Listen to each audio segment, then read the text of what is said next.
এই যোনটো পোক আছে ইয়াৰ কমন নেম হয় ৰেডুবিট বাগ। ইয়াৰ যদি আমি সাইন্টিফিক নেমলৈ যাওঁ, ৰেডুবিট বাগৰ আণ্ডাৰত আপোনাৰ দুটা স্পেচিছ আছে, প্ৰজাতি আছে। এটা হ'ল সাইকেনাছ কলাৰিছ আৰু এটা হ'ল ৰাইনোকৰাছ মাৰ্জিনেটাছ।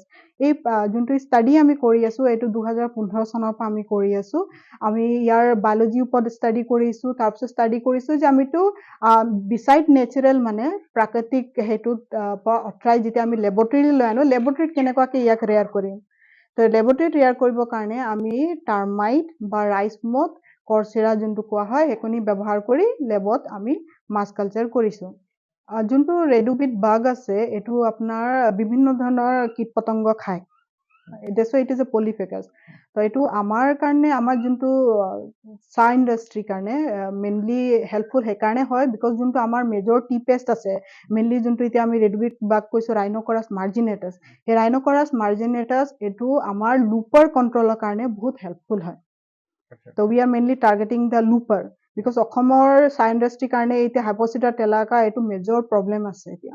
হয়, সেইটো আপোনাৰ যোনটো ৰেডুবিট বাগ আছে, they are sensitive to chemicals because it is itself a insect. এটো এটা পোক পৰুৱা হয়, যোনখিনি প্ৰায় আমাৰ কেমিকেল বিলাক ব্যৱহাৰ হয়, সেইটো আপোনাৰ ব্ৰড স্পেক্ট্ৰাম কেমিকেলছ হয়। আৰু ব্ৰড স্পেক্ট্ৰাম কেমিকেল প্ৰায় আপোনাৰ কীট পতংগ বিলাকক টাৰ্গেট কৰে। তো এইটো ডিফাৰেঞ্চিয়েট কৰিব, মানে ভাগ কৰিব নোৱাৰে যে এইটো ভাল ইনচেক্ট নে এইটো বেয়া ইনচেক্ট বুলি। তো আনফৰ্চুনেটলি মানে দুৰ্ভাগ্য এইটো ইনচেক্টটো টাৰ্গেট কৰে মানে ৰেডুবিট বাগে। এইটো পৰা বাইদেউ আপোনালোকে ব্যৱহাৰ কৰি বাগানত ফলাফল পাইছেনে? পাইছোঁ। আমি অৰ্গেনিক গাৰ্ডেনৰ পৰা বহুত পজিটিভ ফিডবেক এটা পাইছোঁ। য'ত লুপাৰৰ মানে ইনফেষ্টেশ্যনটো বেছি আছে, তাত এইখিনি আমাৰ ৰেডুবিট বাগ ৰিলিজ কৰা হৈছে। ৰিলিজ কৰাৰ পাছত যেতিয়া আমি গাৰ্ডেনৰ পৰা সেই ফিডবেক লৈছোঁ, তেতিয়া আমি গম পাইছোঁ যে তাৰ নেচাৰেলি লুপাৰৰ পপুলেশ্যন উইদাউট দ্য এপ্লিকেশ্যন, মানে আপোনাৰ পেষ্টিচাইড ব্যৱহাৰ নকৰাকৈ এই পোকৰ কাৰণে কমি গৈছে মানে ৰেডুবিট বাগ ইউজ কৰাৰ কাৰণে।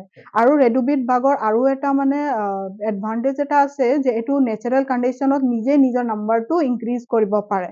তাক এবাৰ ৰিলিজ কৰি দিয়াৰ পাছত আপুনি আকৌ তাক খানা দিব নালাগে, এইটো নিজৰ নাম্বাৰ নিজে বৃদ্ধি কৰিব পাৰে। আৰু কি বংশবৃদ্ধি তাতে নেচাৰেলি কৰিব পাৰে। হয়, কিমানটা লাইফ চাইকেলটো বাইদেউ কিমান দিনীয়া হয়? এনে আপোনাৰ গৰম দিনত আৰু শীতকালত অকণমান ভেৰি কৰে, খানালৈও ভেৰি কৰে। যদি আপুনি প্ৰপাৰ ডাইট দিয়ে বা গৰম ছিজনত যেতিয়া থাকে 30 বা 40 দিনৰ ভিতৰতে কমপ্লিট চাইকেল কৰি ল'ব পাৰে। শীতকালত বা ঠাণ্ডা দিনত এইটো লাইফ স্পেনটো অকণমান দীঘলীয়া হ'ব পাৰে। এতিয়ালৈকে আমি কনভেনশ্যনেল গাৰ্ডেন টাৰ্গেট কৰা নাই, যিহেতু এইটো বায়'লজিকেল কণ্ট্ৰল এজেণ্ট হয়, লেবত ৰেয়াৰ কৰা হয়। তো এইটো মানে অকণমান চেঞ্চিটিভ হয়, এইটো কেতিয়াও মানে এক্সপ'জ হোৱা নাই কেমিকেল লৈ, তো অকণমান চেঞ্চিটিভিটি এটা আছে। তো বৰ্তমান আমি অৰ্গেনিক গাৰ্ডেনকে টাৰ্গেট কৰিছোঁ, যোনবিলাকে একো ধৰণৰ কেমিকেল ইউজ নকৰে। আৰু এইটো কিমান এটা লুপাৰৰ কাৰণে কেইটামান পোক লাগিব এটা লুপাৰক মাৰিবৰ কাৰণে? এটা লুপাৰ বুলি এইটো নহয়, আপোনাৰ ইনষ্টাৰ এতিয়া লুপাৰৰ বেলেগ বেলেগ ইনষ্টাৰ থাকে, 1 পৰা 5লৈকে 5টা ইনষ্টাৰ থাকে। যদি আপোনাৰ এডাল্ট এটা ৰেডুবিট বাগ আছে, it is enough to kill মোৰ দেন 20 to 30 লুপাৰ, মানে যদি আৰ্লি ইনষ্টাৰ হয়। যদি লেট ইনষ্টাৰ লুপাৰ আছে, তেতিয়া 10লৈকে ইজিলি খাই দিব পাৰে মানে এটাই এডাল্ট। ये बहुत इनिशियल स्टेज में है दिस एक्सपेरिमेंट, बहुत it is very initial stage and this is a basic, not new, it's a very common practices from Toklai. We are doing this type of works several years ago. Still it is going on, and in this study what we are doing, we are mass rearing native natural enemies. ये जो natural enemy है, we are collected from the Assam tea ecosystem. We developed their mass production technology in our laboratory condition.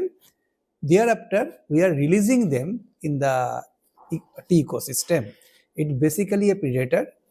Mainly, they prefer tea mosquito bug, looper, which are the major pest of tea. Further, we are giving a training to all garden, those who are interested in this type of research. They can send their people, those who are innovative people, or those who are educated people, particularly in labor side. They can come to Toklai and they took training from us how to mass rear in the laboratory in their laboratory condition. They can do this thing in their garden itself, and they release it. They mass produce it and they release it. So this training also we are giving from Toklai. Side by side, we observe the main problem of this natural enemy is pesticide, effect on pesticide on the natural enemies. Because being a non-target, these insects are badly suffered by the pesticide spray. So in this time, we are basically work to how to develop pesticide tolerance natural enemies that can survive in this environment and that help to reduce pest control. So this is very initial stage is the experiment is going on. I believe if we do this, develop this type of natural enemies, we can reduce the pesticide load. আপুনি বিচৰা বাতৰি পাব কেৱল news 18 এপত। News 18 app download কৰিবলৈ scan কৰক এই QR code. Google play ষ্টৰতো পাব এই নিউজ 18 এপ।